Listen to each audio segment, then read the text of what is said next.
Most men sense a profound gap between who they are and who they are capable of becoming. They know they need a change, but they don't know where to start. They try motivational hype, but it always fades. They remain stuck in the cycle of knowing what to do, but lacking the internal architecture to execute it consistently. This is the transition point where we apply the framework we've discussed, the movement from Level 1 to Level 2. Let's quickly recap the framework. Level 1. The reactive man. This man is ruled by externals. His emotions are dictated by circumstances, traffic, market swings, critics, or the approval of others. He lives in a state of chaos, anxiety, and defensiveness.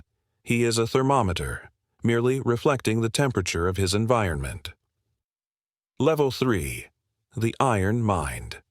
This is the master practitioner, the man who lives entirely by his own rational standards. His peace is unshakable because his entire system is based on controllables. He is the architect of his own inner state. Level 2. The disciplined man. This is the crucial transition phase where the majority of real work occurs. The Level 2 man is not perfect, but he has implemented the systems and daily practices that systematically dismantle the old, reactive self and forge the new, disciplined self.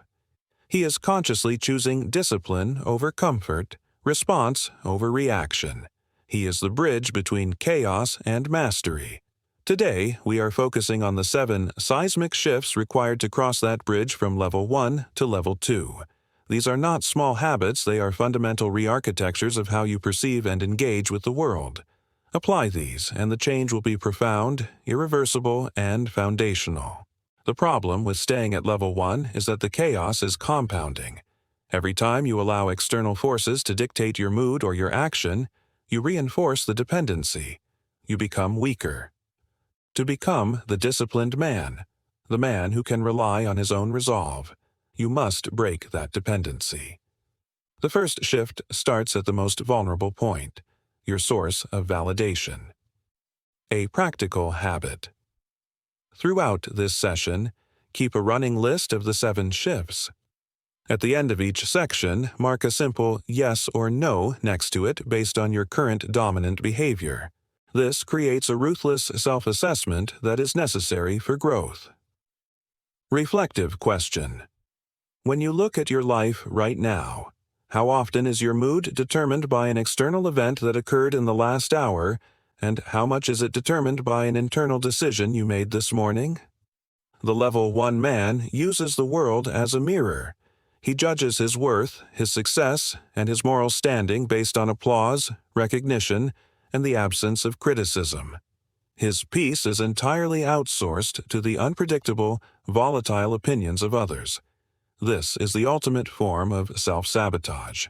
The shift to internal validation is the radical decision to fire the external world as your judge and promote your own rational conscience to the position of supreme authority.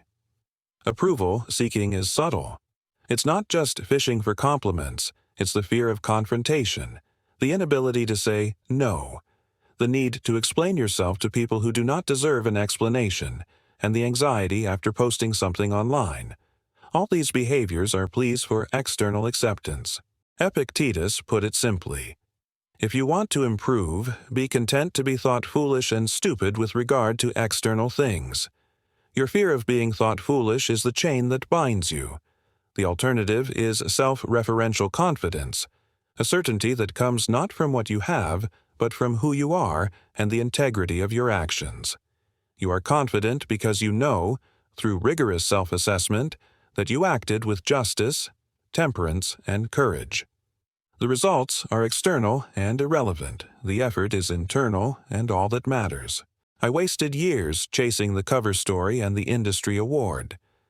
The emptiness I felt when I finally achieved them was the profound realization that external honors are fleeting and worthless if the internal man is a wreck. The real success was found in the quiet, unheralded work of keeping my word to myself, even when no one was watching. Your daily practice must reinforce this shift. Do not affirm your external goals. Affirm your internal values. The habit. Every morning, before engaging your phone, state your core values. Then, state a commitment. Today, I will prioritize my discipline over my comfort and my integrity over external gain. My success will be measured by my adherence to these values. The result: you start your day with a clear, controllable definition of success. The critic's words cannot harm you because they are attacking the level 1 man you have already decided to leave behind. A practical habit. Write down the 3 people whose opinions you most fear. Then, beside their names, write the reason their opinion is not a competent assessment of your life. This rational assessment reclaims your judgment. Reflective question. What one important decision are you currently postponing, purely because you fear the criticism you will receive from others? The hallmark of the level 1 man is reaction. An event occurs, and the mind instantaneously floods with emotion, leading to an uncontrolled, often regrettable action. This is the impulse-response loop, and it makes you predictable and easily manipulated. The shift to response is the development of the Epictetus pause, the radical idea that between the stimulus and your action, there must be a space of rational choice. The pause is where sovereignty resides. When disrespect lands, when a setback hits, or when anxiety spikes, your goal is simple: do nothing. The mechanics. When the emotional trigger hits, you do not speak, text, or act. You physically pause, you breathe, you mentally state, "This is an impression, not a fact." You observe the rush of anger or fear as a separate external event, like a flash of lightning. The purpose. This pause separates the emotion from the rational mind, allowing you to engage your practical wisdom instead of your raw instinct. The space is where you ask the only 2 questions that matter. 1. Is this in my control? 2. Does this action align with my highest virtue? The reactive man is the slave of his emotions. The responding man is the commander of his will. The former is forced into action, the latter makes a rational choice. I was once in a situation where a key deal was intentionally sabotaged by a competitor's aggressive rumor campaign. My immediate reaction was a searing rage. I wanted to unleash a vicious public counterattack. I forced myself to pause. I physically left the office and walked for an hour, applying the pause technique. My rational mind returned. Retaliation is not a virtue. It is a waste of energy. The best response is to focus on superior execution. That pause saved my company's reputation and my own integrity. You must train this muscle daily. The habit. Implement the 10-second rule. For any emotional trigger, a frustrating email, a slow driver, a critical text, you must wait 10 seconds before you speak, type, or react. Use those 10 seconds to take 2 deep breaths and remind yourself of the dichotomy of control. The result: you introduce the necessary friction that elevates you from an impulse-driven machine to a rational agent. A practical habit. Identify the single action you most frequently regret at the end of the day. Commit to putting the 10-second pause before that specific action for the next 24 hours. Reflective question. If you were to watch a video replay of your emotional reactions last week, how often would you say your actions were controlled by your prefrontal cortex versus your amygdala? The level 1 man speaks the language of victimhood. His internal monologue is a constant flow of blame, excuses, and external justifications. I couldn't succeed because the market was unfair. I was late because of the traffic. I acted badly because you provoked me. This mindset is toxic because it places the locus of control entirely outside of himself. The shift to agent requires radical responsibility. This is the non-negotiable understanding that I am the sole cause of my internal state and the primary cause of my external results. Radical responsibility means accepting ownership of everything in your life, even the things that were truly outside of your control. This is not about accepting the fault for every external event, it is about accepting full responsibility for your response to every event. The setback. Instead of saying, "The economy crushed my business," you say, "The economy changed, and I failed to adapt my strategy in time. My next move is..." The provocation. Instead of saying, "You made me angry," you say, "I allowed your words to trigger an irrational response within me. I am responsible for my anger." This shift is difficult because the ego fights it fiercely, but it is profoundly liberating. The moment you take responsibility, you reclaim your power to change. Blame is comfortable but paralyzing. Responsibility is uncomfortable but activating. You must ruthlessly audit and eliminate all blame language from your lexicon. Stop using phrases like, "I had to," "They forced me to," "It's not my fault," because replace them with, "I chose to," "I failed to prepare for." My response to that situation was, I found that the moment I stopped blaming the volatility of the market for my stress and started taking responsibility for my own lack of mental preparedness for volatility, my entire system calmed down. Marcus Aurelius tells us, "The impediment to action advances action." What stands in the way becomes the way. The obstacle is not a reason to stop, it is the path to growth. Your mind needs consistent training to break the habit of blame. The habit. Every evening, dedicate a section of your journal to the reframing exercise. List 3 things that went wrong today. For each one, rewrite the description, eliminating all external blame and accepting full responsibility for your role, decision, or preparation. Example. Reframing. I lost the client because they were cheap. Becomes, I lost the client because I failed to communicate sufficient value to justify the price. My next preparation will focus on a practical habit. Commit to going 24 hours without using a single phrase of external blame or justification. If traffic is bad, simply say, "I did not budget enough time," instead of blaming the road. Reflective question. If you were to honestly audit your 5 biggest failures of the past year, how much of your current description is dedicated to external circumstances versus your own internal choices? The Level 1 man is addicted to ease and comfort. He seeks the softest path, avoids friction, and lives within the narrow confines of what is predictable and pleasurable. This life of ease is a form of slow psychological death. It makes him brittle, anxious, and incapable of enduring real adversity. The shift to voluntary discomfort is the deliberate, rational decision to introduce hardship into your routine. This is not self-punishment, it is resilience training. Seneca wrote extensively on the dangers of constant prosperity. He argued that the man who has only known comfort is the most vulnerable when fortune inevitably turns. Adversity must be faced while you are strong, not waited for until you are weak. Ease weakens the will, the muscle responsible for overriding immediate impulse for the sake of long-term virtue. By choosing discomfort, you are training your mind to accept that the sensation of pain or unease is not a signal of danger, but merely a data point that your will can choose to override. The training must be progressive. Small, manageable, non-negotiable doses of discomfort that prove to your mind that you are tougher than you think. Physical. Cold showers, intense exercise when you feel lazy, eating a simple plain meal when you crave luxury. Mental. Forcing yourself to focus on a difficult, boring task for an extended block of time without distraction. Social.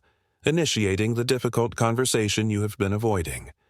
I integrated cold exposure into my daily life not for the physiological benefits, but for the mental discipline. That 1 minute under the freezing water is a daily, non-negotiable test of my will. Every time I get out, I have won a small victory over my impulse for ease, and that victory makes me stronger for the rest of the day's challenges. Your commitment to this shift must be front-loaded. The habit. Every day, commit to doing one hard thing before noon. It must be something you rationally know is good for you, but which your primitive mind strongly resists. This could be the cold shower, the most challenging task on your to-do list, or a focused, non-distracted writing block. The result: you start the day with a victory of courage and temperance. You have proven to your mind that you are the commander and that discomfort is not a barrier to your progress. A practical habit. Identify the single easiest task on your to-do list that you are currently putting off. Do that task first tomorrow morning, and then immediately do the task that causes you the most mental friction. Reflective question. What one daily action are you constantly avoiding because it requires a moment of intense discomfort? And how is that avoidance weakening your capacity for sustained effort in your life? The Level 1 man lives in a state of distraction. His mind is a chaotic marketplace of internal noise, external pings, and fragmented attention. He is incapable of sustained focus and therefore incapable of deep work or deep connection. He is everywhere and nowhere all at once. The shift to presence is the radical commitment to focused attention, the intentional decision to dedicate your entire mental energy to the task, the person, or the moment in front of you. You must eliminate the sources of noise that destroy your presence, the constant checking of the phone, the passive consumption of news or entertainment, and the habit of multitasking. Multitasking is the self-deception that you are doing two things in reality. You are doing neither well. Marcus Aurelius spoke of the need to do everything as if it were the last thing you were doing in your life. This is the essence of presence. When you are fully present, the quality of your work, your decisions, and your relationships skyrockets. Your mind is a tool, and you must train it like a tool. The practice of presence is the practice of mindful application of your reason. When working, remove all distractions, silence all notifications, and commit to single tasking for a dedicated block of time. When listening, stop mentally rehearsing your response. Focus all your energy on truly hearing the other person's perspective. This is a profound act of justice and respect. When relaxing, do one thing only. If you are reading, just read. If you are walking, just observe the walk. I found that my highest quality output came not from working longer hours, but from committing to focused hours. My internal sense of peace dramatically improved when I stopped allowing the phone to interrupt my most valuable moments, my conversations, my work, and my time with family. You must start small and build the muscle of focus. The habit. Implement the single-tasking protocol for your most critical hour of the day. For 60 minutes, you commit to one task only. You physically move your phone out of the room. When your mind inevitably wanders, you gently bring your attention back to the task, viewing the distraction not as a failure, but as an opportunity for practice. The result: you train your mind to be an obedient tool of your will, capable of executing deep, high-value work. A practical habit. Identify the most important conversation you will have tomorrow. Commit to listening entirely without checking your phone or mentally formulating your rebuttal. View this commitment as an act of profound temperance. Reflective question. How much time did you spend today in a state of fragmented, low-quality attention? And what is the real-world cost of that lost focus? The Level 1 man makes decisions based on emotion. He chooses what feels good, what eases his anxiety, or what satisfies his immediate desire. His life is a zigzag of momentary impulses that rarely align with his long-term good. The shift to principle-driven is the commitment to making rational decisions based solely on your core values, regardless of the emotional difficulty. You cannot be principle-driven if you haven't defined your principles. Your core values should be rooted in the Stoic virtues: justice, temperance, courage, and practical wisdom. The exercise. Take time to define what these look like in your life. What does courage look like in your marriage? What does justice look like in your workplace? These definitions become your immutable standards. When faced with a decision, large or small, you do not ask, "What do I feel like doing?" You ask, 1. The virtue check. Which of my core principles is most tested by this choice? 2. The rational choice. What is the most reasonable, disciplined choice, regardless of how uncomfortable it makes me feel? 3. The dichotomy of control. What is the most virtuous action I can take, knowing the outcome is entirely up to fortune? This framework elevates your decision-making from subjective whim to objective logic. The resulting peace comes from knowing you always made the best choice possible according to your own rational standard. I found that my worst business decisions were driven by fear or vanity. My best decisions were always driven by the slow, deliberate adherence to integrity and rational analysis, even when the emotional part of my brain screamed to act impulsively. You must make the application of principles a daily reflex. The habit. Before every critical action, pause and perform a virtue check-in. Silently name the one virtue that must guide your action. Example: before a confrontation, I must choose justice and temperance. The result: your life begins to align into a straight, disciplined line, immune to the impulsive deviations that destroy long-term progress. A practical habit. Take your most recent irrational purchase or impulsive decision. Analyze it and write down the 2 core virtues that you failed to apply in that moment. Commit to applying those 2 virtues in every expenditure tomorrow. Reflective question. If an observer were to audit your last 5 major decisions, would they conclude your choices were driven by consistent, defined principles, or by varying emotional states like anxiety, desire, or pride? The level 1 man often suffers in isolation. He believes he must shoulder the burden alone, seeing vulnerability as weakness. He withdraws from feedback and accountability, which allows his irrational habits to flourish unchecked. The shift to philosophical community is the realization that wisdom and character are forged in the presence of like-minded men. Men who demand your highest self, offer rational feedback, and provide mutual accountability rooted in shared principles. You need people in your life who are committed to the same rigorous pursuit of virtue. You need mentors who are further along the level 3 path and peers who are fighting the same level 2 battle. The purpose. This community is not for emotional validation, it is for rational calibration. They are the external mirror that reflects the flaws your own ego refuses to see. They hold you accountable not to your feelings, but to your stated principles. The standard. Look for men who demonstrate courage in their professional lives, temperance in their personal habits, and justice in their relationships.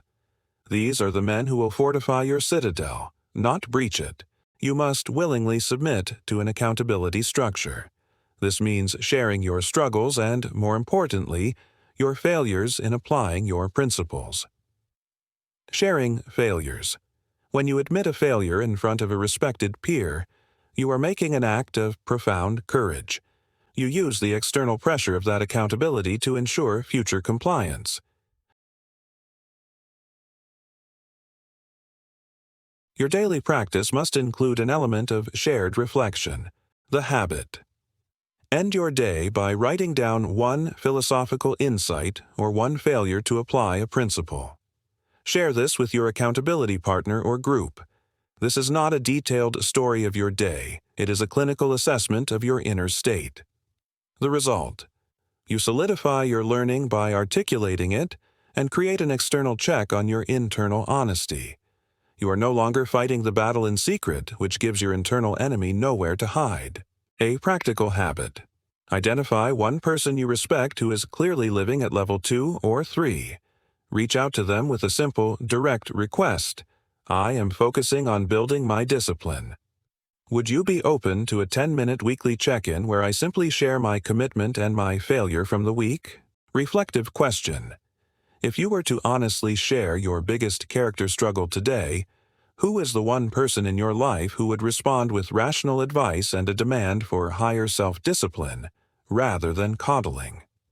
The transition from Level 1 chaos to Level 2 discipline requires a structured plan. We will break this into 3 30-day blocks, focusing on consolidation before expansion. The focus of the first 30 days is establishing control over your 2 most vital assets, validation and reaction. Week, primary focus, daily practice, target, objective goal. Week 1, shift. 2, reaction to response. Implement the 10-second rule before every email and text. Achieve 90% compliance with the pause technique in written communication. Week 2, shift. 1, external to internal validation. Morning affirmation of values. No checking of social media or news before this affirmation. Log 3 instances where you chose your internal value over external approval. Week 3, shift. 3, victim to agent. Reframing journal. Identify 3 external failures and rewrite them as personal responsibility. Achieve 24 hours without using a single phrase of blame or external justification. IQ. Week 4, consolidation. Combine all 3 practices daily. Begin a virtue check-in before every major decision. Successfully apply all 3 shifts in one high-stress, real-world scenario. The first month is about building the non-negotiable fence around your inner state. You are training your mind to stop the reactive bleeding and to start choosing discipline over impulse. Success in this phase is measured purely by your consistency in applying the daily practice, not by the external outcomes. A crucial note. Do not try to solve all your external problems this month. Your only task is to adhere to the plan. Your external reality will naturally improve as your internal structure solidifies. A practical habit. Print out the table above and place it somewhere you will see it every day. Your commitment is to the daily task, not the weekly outcome. Reflective question. Which daily practice from this 4-week block are you most likely to sabotage, and what is your voluntary discomfort intervention for that sabotage? Having established the foundation, the next 2 blocks are dedicated to expansion and fortification, using your reclaimed control to build resilience and deep focus. The focus shifts to leveraging your control to introduce productive friction and deepen your focus. Week, primary focus, daily practice target, objective goal. Week 5, shift. 4, comfort to voluntary discomfort, implement the 1 hard thing before noon protocol. Must be physical or mental friction. Log 7 consecutive days of completing the hard thing without exception. Week 6, shift. 5, distraction to presence. Implement the single tasking protocol for your most critical work hour. Log 5 hours of uninterrupted, single tasking, deep work. Week 7, shift. 6, emotion-driven to principle-driven. Formalize your core principles. Conduct a daily virtue check-in on 3 decisions. Successfully reverse an impulsive decision using the principle check. Week 8, integration. Combine a hard thing with single tasking on your highest value task. Complete a complex project or task with 0 emotional reaction to obstacles. The final block is dedicated to sustaining the structure and submitting your character to rational oversight. Week, primary focus, daily practice, target, objective goal. Week 9, shift. 7, isolation to philosophical community. Initiate contact with an accountability partner group. Commit to the daily sharing of 1 insight. Successfully receive and accept 1 piece of rational criticism without getting defensive. Week 10, review and audit. Re-audit your Level 1 behaviors and aggressively eliminate any remaining blame language or approval seeking. Reduce your average reaction time to triggers from 10 seconds to a non-emotional 3-second pause. Week 11. Stress test. Intentionally place yourself in a situation that traditionally causes you high anxiety. Maintain 100% adherence to your virtue check-in during the high-stress test. Week 12. Sustainment. Formalize the 3 to 5 core habits that you will carry forward from this 90-day training as non-negotiable standards. Write a formal declaration of intent detailing the standards of your Level 2 life. This 90-day plan is your bridge. It is not a guarantee of happiness, it is a guarantee of character. By the end of this journey, you will no longer be the Level 1 man tossed by the whims of fortune. You will be the disciplined man. Level 2, the man who commands his mind and whose life is an intentional testament to his deepest principles.